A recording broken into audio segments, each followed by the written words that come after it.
Welcome to the Balanced Ambition podcast. I'm your host, Matt Southam.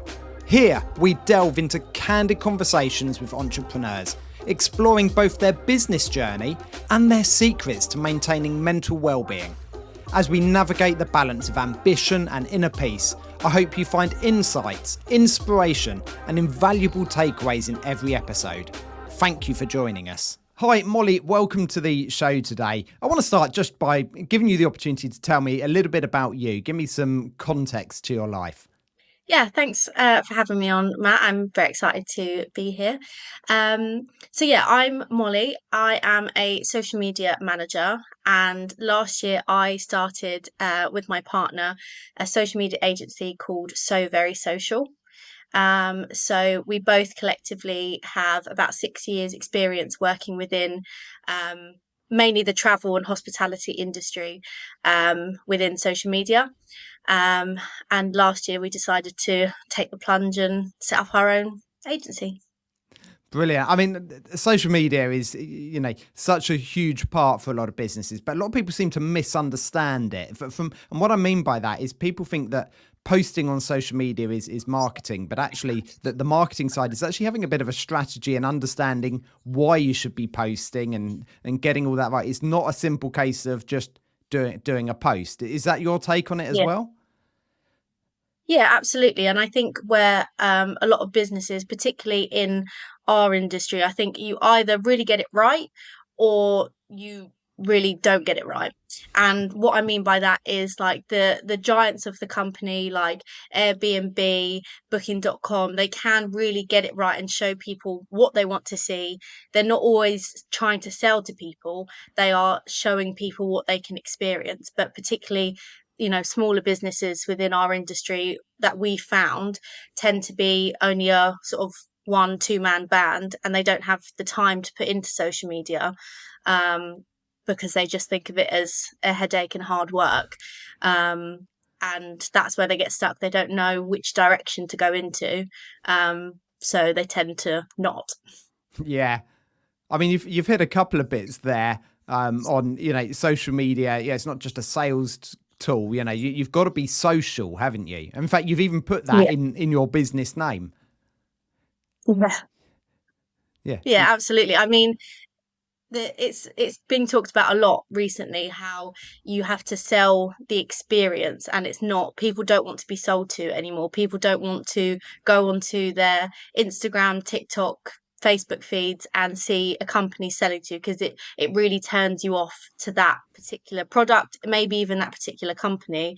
And you should only really be posting something that is going to provide value, because you're not going to follow Instagram or TikTok accounts that are just trying to sell you stuff all the time. That's not what you follow it for. You might follow, a travel company or an events company for, updates and experience that you could go on if you book with them. So yeah, you definitely have to think about the strategy behind it and what you can provide for people. Yeah, I mean, I guess with that, you talk about not being salty because, yeah, when we go on social media, actually, we want to be social. We want to be entertained. We want to see things that actually engage us and excite us and I suppose educate us to a certain extent. But yeah, but Yeah. being sold to is just a no-go. So you've got to be able to position yourself. And I guess a lot of it is to do with the brand as well. So rather than promoting exactly what you do, promote why they should book with you, why they should come to you, sell that Yeah. experience. Yeah, definitely. And I think that's where smaller businesses particularly struggle, which is partly why we set up So Very Social, is to help small business owners who don't know how or don't have the time, really. Time is a massive challenge for small business owners when it comes to social media marketing. Um, and they don't have the time to put thought into the strategy behind it or creating content that people want to see. Um, so that's where we come in. So talk me through your journey a little bit because, going from, you've obviously worked in the industry, but then to go out and set up your own business, it is a next step. How's that been? Yeah, so both, I met Henry, my partner, at when we were working at the same company nearly 2 years ago now. And we got on really well and were able to work together really well. And then I ended up leaving the company, and I went elsewhere.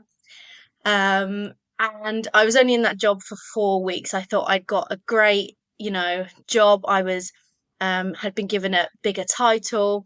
I was on a significantly bigger pay. And it just wasn't what I expected at all. And so I sort of came to the realization of I don't think I enjoy working for someone else. I don't like somebody else making the rules. I want to do that. Um, so I just spent a few months sort of going between NHS jobs while we were figuring out how to do it. And we decided, let's just do it. Let's start and figure it out along the way. Um, but yeah, it's been difficult, but it's been enjoyable. Yeah, I mean, there is that bit in there, isn't there, that you realise I do want to do this for myself, and it is a journey, isn't it? And it's sometimes as much about figuring out what you don't want to do as what you do want to do. Yeah, yeah, 100%. And I love what we do, and I love being able to do it and being creative with it. But I didn't always enjoy having somebody else make the rules or having to follow a certain way of working sometimes. Um, but I was definitely grateful for like the experiences that I've had, but I 1000% prefer doing it for myself. Yeah, I think as entrepreneurs, we do have that thing where we've got the vision, we've got the idea, and it feels almost like stifling if you're following someone else's. You've got to do it yourself, and quite often, I've made plenty of mistakes, over the years, and I'm almost quite happy that I've done that because I've found out myself. Because if someone told me I don't do that, it's almost like a no, I want to do it. So sometimes Yeah. learning by those mistakes is actually a really good way for certainly people like us who are passionate and have that drive. And I want to do it this way. Yeah. Yeah, definitely. And I've always been quite determined to follow whatever's in my own head. And so like I didn't love school because I was all right at school. I passed all my GCSEs, but I didn't ever love it. And when I went to college, I didn't love going to college. I ended up actually dropping out in the second year of college, um, because I just thought I could be spending my time making some money rather than being in college. I ended up having like 16 hours worth of break every week in college. And I thought, this is not, I could be using my time so much better. So I ended up going, I found a full-time job, and I went there instead. And so I've always been quite determined to just, once I've got an idea in my head, I quite often can't ignore it. And that's where So Very Social came about because we thought about it and thought, oh, it's a big step going on our own and trying to set up a business where neither of us have any experience setting up our own business or even close to that. So, but once I had the idea in my head, I thought, yeah, we kind of have to do this now. There is something about having that grit, that determination that sees entrepreneurs through. Quite often it's not necessarily the most skilled person, the most educated person, the most talented person. It's actually the person who is determined enough to keep going because there are some tough times. And you commented about school, and I found school as a sort of meh time. I didn't hate it, but I didn't love it. It was just what you had to do, but I knew that structure wasn't for me. I wanted something else out of life, and I think Yeah. that determination to make it work is what drives a lot of entrepreneurs forward. Yeah. And I think it's also really exciting to be able to do it with somebody else as well. I Mm. think having Henry set it up with me, it has given me a lot of direction because I quite often have an idea and then I just want it done. I want to do it and I'm excited for it. But obviously, things don't always work like that. So it's been great having Henry, who is a bit more grounding and can say, okay, right, if you want this to do this idea, how can we get there? So it's been really a really fun journey, and it's something that we're both really, really proud of. Um, and it's weird to think that we were able to set this up, and it's going so well at the moment. You know, I mean, I love hearing that because there's a couple of parts in there. One, I completely agree that sometimes, you know, whether that's a business partner or a mentor or just a friend or someone to be able to bounce those ideas off. And ideally, if they've got maybe I say a slightly different personality, just, you know, you do need someone to go, okay, let's just think about this, but also someone to say, right, let's jump forward. You know, if both of you are like, oh, let's just strategize and think about it, what happens is you tend to just stay there, you don't move forward. But equally, Yeah. if you're both the other way, then it's very erratic. So yeah, sometimes that can work really well. Yeah, I mean, obviously, when I met Henry, we worked at the same company, and then quite soon after I met him, he then joined the social media team, and so we knew that we could work together well, Mm. and we get on great. So we thought it's kind of a no-brainer to be able to work really well together. I mean, a lot of people have said to us, "How do you work with your partner? How do you spend that much time with somebody at work and then also in your personal life?" But it's actually been the opposite. It's like the most fun because we knew that we could work together and work together Mm. really well, and it was sort of a no-brainer to think, well, if we can do this and we both want to create something of our own, then why don't we just do it? Because it does work so well. It's definitely such a benefit. I think especially to the agency having both of us rather than if one of us was just doing it on our own, because we both have different strengths and weaknesses that complement each other really well. Um, so yeah, it's been a lot of fun. I mean, you're proof that, you know, if someone's thinking about doing something, actually they should do it. I think a lot of people Hmm. have ideas and don't jump forward because of the fear, because, you know, they're scared. But actually, you know, you can make things work, and if you don't work, that's fine. Do something Yeah, else. I think a lot of people don't start a business, don't start posting on social, don't start writing or taking up a hobby, or, you know, it's not necessarily we're talking business. While we talk a lot of business on the podcast, actually just your personal life, if you want to give something a go, give it a yeah, go. If it doesn't work, then give something else a go.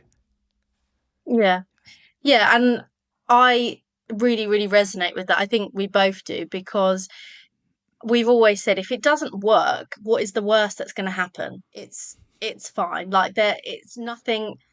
We would rather have said that we tried it and it didn't work, Mm. and then rather than, oh, I've always actually wanted to do that and I never had the confidence. I feel like we're really lucky in the position that we're in, that we both still live at home at the moment. We haven't got any like dependents to think about. So we're in a great position to at least try it, and it's working well for us at the moment. But yeah, I would definitely say to anyone, if you're thinking about it, just just do it. I follow a fitness influencer on Instagram called Natalie Barnett, and her saying is, there is nothing that I cannot do. And I have to say that to myself about 7 times a week. Whenever I think any entrepreneur would understand that things don't always go to plan, success is not linear at all. And especially when you're starting out something and you've just taken the plunge into it, you have to remind yourself that having an off day is fine, having a day that you doubt yourself is fine. But I have to say to myself, at least 7 times a week, there is nothing I cannot do. Um, and that keeps me going through the week. I love that success is not linear, because that's, you know, so true. And, you know, everyone suffers from some imposter syndrome or doubts or days when they're just not feeling it. But Yeah, often we don't see that. You know, everyone sort of hides that and just wants to give across the, you know, amazing hustle. But I think actually looking after yourself and just, I don't know, being kinder to yourself, that actually there are yeah, days like that. but they won't last. And by reminding yourself of where you started, where you've got to, you can keep Yeah. going. And I just want to revert back slightly. I mean, I love that you said you've gone for it, that, you're in that lucky position and you've got dependents, you live at home and things like that. But I remember when I started, actually, I was almost the opposite. I think I left a full-time job about 3 weeks after getting my mortgage. My daughter was 9 months old, and that actually then also drove me forward of, I cannot let this fail. It couldn't, Yeah. and so I would almost say to someone, wherever you are, just use your situation to motivate you, to push you forward. Don't think Yeah. this isn't the right time. If you're going to wait for the right time, you'll never do it. Yeah, absolutely. And I think you can use whatever's around you, whatever your environment currently is, to try and propel you forward into whatever you want.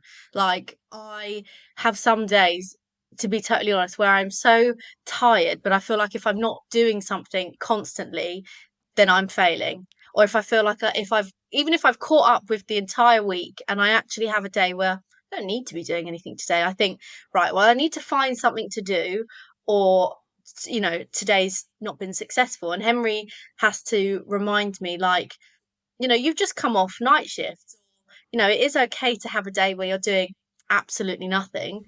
And Mm. I think I have to sometimes, I'm still trying to get to grips with giving myself a bit of a break, because I currently work two NHS jobs, one of them being within A&E. So it's not the easiest of balances to try and work out. Um and yeah, I need to keep remembering that I have to use this to think, okay, I don't love doing night shifts. I don't love working in a hospital like that, and I don't want to be doing it forever. So I need to use this to propel me forward, to get my business to the point where I don't have to do that anymore. Yeah, I mean, I certainly resonate with that sort of, taking the time off and things like that. I saw a meme, and I can't remember it exactly, but it hit me because it was sort of like, I can't relax because when I'm trying to relax, it stresses me out that I should be doing the things that's been stressing me out to start with. And it's so Yeah, true, isn't it? Actually, when you are really busy and stressed, actually, you should take a break. But actually, sometimes taking that break makes you think, oh no, I should be doing that. So it's a vicious circle. And I think all of us need yeah, to understand a little bit better, that the real benefit that taking a break brings, and it is what our body needs. And yeah, unfortunately, if you ignore the little signs, then eventually your body will give you a bigger sign, and it'll yeah. force you to take a break. Yeah, absolutely. And like, it was my birthday last week, and I'd made sure that I'd got everything ready. I was able to take a few days off. I was still getting emails through. I was getting clients email me, or potential clients get back to me, and I just had to tell myself, like, this is not the time to be looking at emails. It is my birthday. I need to have a few days off. And so that's what I did. So I'm definitely getting better at thinking, no, I'm putting that to one side and I'll revisit it on Monday or whenever I can. Yeah, it is a journey though, isn't it? It's a personal journey, regardless of the business. Actually, teaching yourself that, and I'm on that journey, and I'm still not there yet. I'm certainly better. I take better care of myself, but it's still tough because I'm so passionate about what I do Mhm. that actually, almost when I say I don't see it as work, obviously I have a value to what I do and I charge for it. But equally, I'm passionate about growing the business. So there is sometimes that conflict. Yeah. Yeah, absolutely. And where, me and Henry's still in a 9 to 5. I'm sort of juggling two different jobs. The reason why we want to keep working all the time and working really hard at it is because I think if I can just get over this little bit, then eventually we'll reach the point where one of us can go full time with the business, and then we're then going to be working until the other one of us can go full time with the business. So that's the goal. But I feel like I have to constantly be working until we get to that point. I completely understand that. I mean, I suppose to give some advice, it's always you will still find another challenge when you've sort of solved the first one. One thing I've learned is whatever goal I've set myself, whether it's, oh, once this happens, I'm going to do that. Yes, that happens. But I seem to then automatically set myself the next goal. So that, Yeah. and I suppose that's, you could argue that's good. That gives me the drive forward, and that's fine. But yeah, I do sometimes feel, actually it's the journey that I'm trying to enjoy more than the goal, because once I've reached the goal, I just have another goal that I want to go for Yeah. anyway. Yeah, definitely. I'm definitely guilty of that as well. And I feel like I don't take enough time to go, that was really well done actually. And sometimes I'm like, right, what's next? And Henry has to say to me, that was a really cool thing that we just did, or that was a really cool client that we just secured, or that was, one of the goals that we had for this month and we've done it. And I have to sit and go, oh yeah, it was actually, yeah. And then I have to sit for a bit and then think about how actually I need to, like you say, enjoy the journey a little bit more. Yeah, I think celebrating little wins is probably something as business owners we maybe don't do enough. But you've got to look at how far you've moved forward, and every little win, is a win. As long as you've done something to push yourself forward, and even if you have days when you don't move forward, well, okay, tomorrow I'm going to move forward, and just be kinder on ourselves, because I think business owners we do, or leaders, or entrepreneurs, or founders, however you want to frame it, we put a lot of pressure on ourselves, because we connect ourselves and the business. It's so intertwined. And I think many of us are guilty at putting that pressure on us. And it just, Yeah. it's tough. I speak it a lot, but I will always accept that, I often joke that the advice I give is as much me giving it to myself as I am to anyone else. Like probably Yeah. over half of my social posts are actually a reminder to me, as much as Hmm. anyone else, because we all need to hear it. Yeah.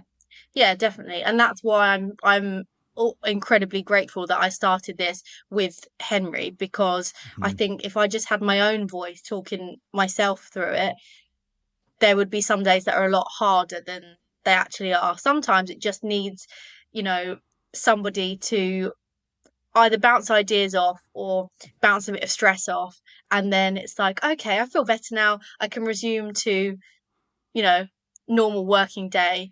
Mhm. Or, I often feel guilty if I feel like I just want to do nothing for the afternoon. I want to just take the afternoon off, don't want to do this today. I want to do it tomorrow.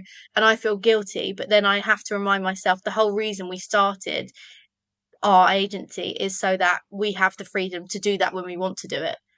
And we've got it to a point where we've worked out responsibilities and who does what and who's in charge of what. So we can actually do that. We can take days off. And I do have to sometimes be reminded that, yes, that's absolutely fine for you to not do anything this afternoon.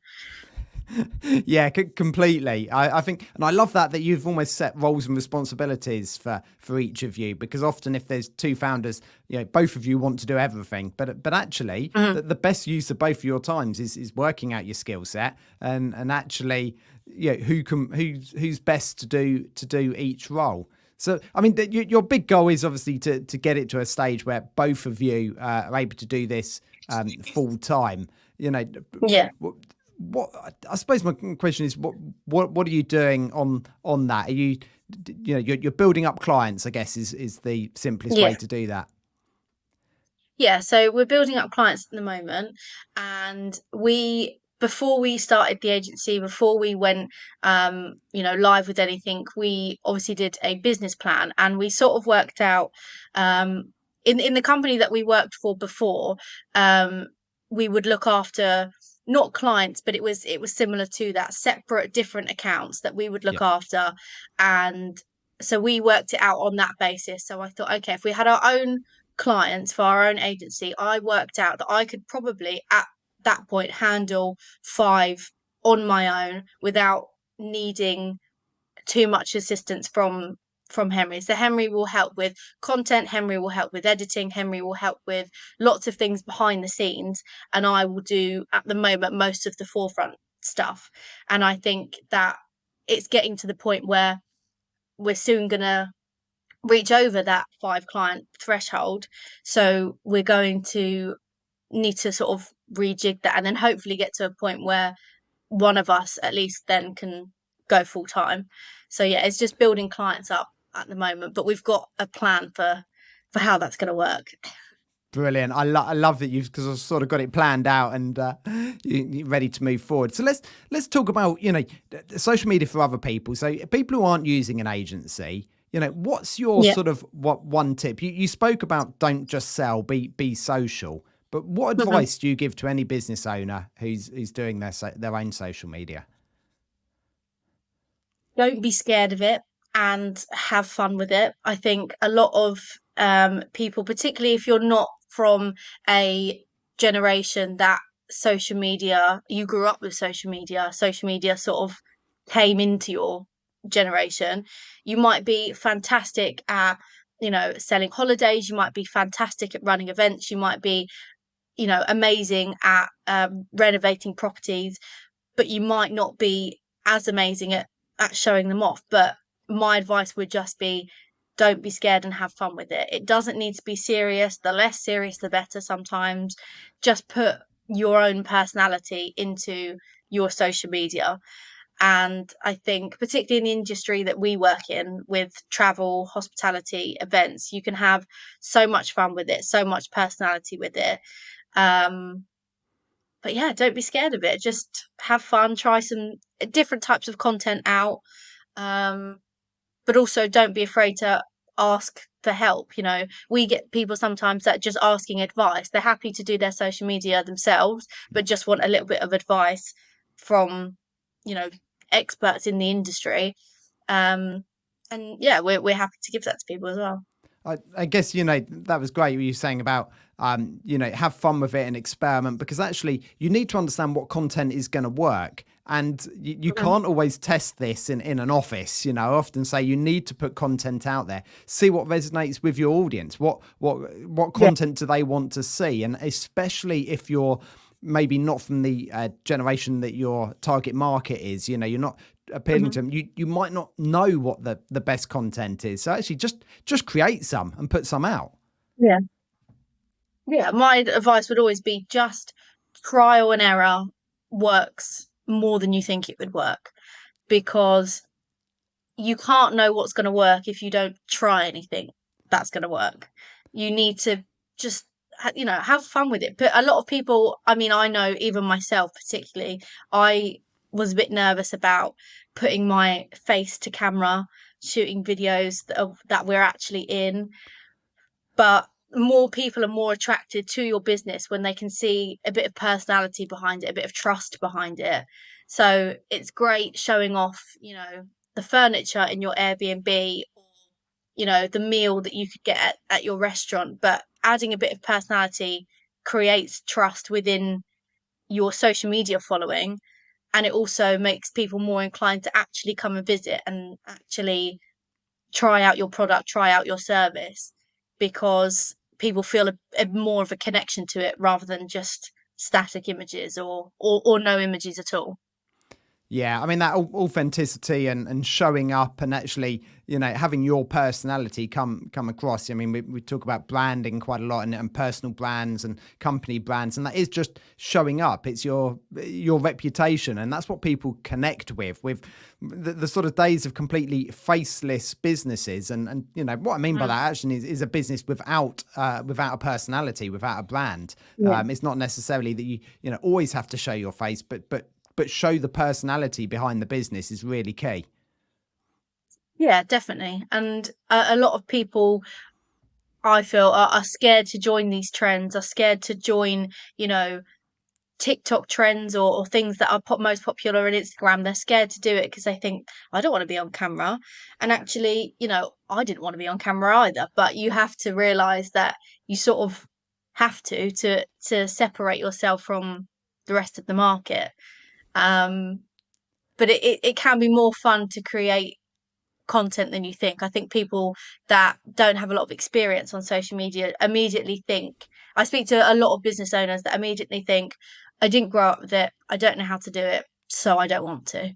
Mm. But when you sort of coach them through, well, this is the type of content you could use, or this is something that you could create in 5 minutes, or this won't take you long to put together. You could do a couple of these things, an hour a day, a couple of times a week. And it's a lot less scary when you just do it. Yeah, I guess that, most of us are, scared of the unknown, aren't we? But actually, by getting an understanding as to who your audience is, what they want to see, and getting over actually just posting, because there is that fear of oh, what's someone going to say? Is that going to be the right post? Well, actually, no social media posts fail. They just give you an Yeah. opportunity to learn. That's all it does. Yeah, 100%. And I think that it's the most important to, especially if they haven't, any business owners that don't really know what to put on their social media, but don't always have because it's not always possible for them to hire an agency or hire a freelancer to help them with that. But I would say the worst thing to do is to not do. You have to just try it, why, instead of just saying, oh, we have this on the menu, tell people why they should come to your restaurant to try that thing on your menu. What are they going to experience? You can have a lovely hot tub location, hot tub within your accommodation, lovely nature setting, but actually there's quite a lot of that in the market for travel and hospitality. Why should they be coming to your hot tub break? Why should people be attracted to your business? Yeah, that's a really key point, because so many businesses, when I say they're not unique, yes, there are some minor differences, but actually there's so much that's similar that actually you really do need to give a reason. And actually, one of the best ways is showing that personality, because that's the one thing other people can't copy. Two people can have the Yeah, same hot tub, but you can't have the same experience. Experiences are yeah, unique. yeah, definitely. And that in itself can be a lot of fun just to show off. As you said, you might have the same hot tub. It might be a different setting that your hot tub's in, but if you have something that will take it over the line that people can experience. So you've got, a special place dedicated for like nature watching, or you've got little touches in a basket that you put out for people that are just separates you and makes your customers experience a bit more, oh, that was nice, and people are then more inclined to think, oh, that's nice, then you recommend that to a friend, and then that's how, oh yeah, I saw your photos, where did you go for that again? And even that in itself, that's not necessarily through the power of social media. You can post that one time, which might be the cincher for somebody wanting to book a hot tub break and then wanting to book your hot tub break. Yeah. Yeah. I've loved your insights into the social media and posting and selling the experience. I want to finish off today just by asking you, if someone is thinking of starting their own business, maybe they're already employed, and we've spoken about maybe trying to do it while you're still employed. And obviously I know the answer is, just do it, but what do they need to know? What one thing do you maybe wish you'd known? You were happy to do the just do it, but what one thing do Right. you think you wanted to know? That is a good question. I would say any idea that you have. I'm trying to think of the best way to answer. Any idea that you have, you need to sort of keep that as your landing piece, your starting off piece, but you absolutely cannot predict the answer. So you cannot know how something's going to turn out. You have to just persevere with it. You have to keep going and remind yourself, tell yourself each day some nice things, be kind to yourself. Or if you haven't got that in you that particular day for whatever reason, Google it. Go and find some motivational speech from somewhere, because it is not going to go as planned. Whatever you think, oh, yeah, I can do that. Of course you can do it, but other people make it not more difficult, but other people sometimes make you question, can I do it, and can I do it, and do I want to do it? Yeah. Yeah, I can see that. You can't always control the outcome, can you? You Yeah. can control what you do. So take your idea, use it as a, almost like a North Star, if that's the guide. But actually, you can't control the outcome at all times. But just Yeah. roll with the punches and persevere, I guess. Yeah, absolutely. Yeah. Brilliant. Molly, thank you so much for joining me today. It's been an absolute pleasure to talk to you. I do wish you all the best with your business. You clearly have got that determination. So keep pushing at it. And I look forward to maybe catching up with you once, both you and Henry are full-time and maybe even growing the team. Yeah, thank you very much. And thank you very much for having me today, Matt. I've really enjoyed it. Thank you for tuning in to this episode of the Balanced Ambition podcast. I genuinely hope the stories inspire you as much as they inspire me. If you found value in today's conversation, please share it with a friend. And remember, by subscribing, you won't miss an episode, and it would truly mean the world to me. Stay balanced, and I'll see you next time.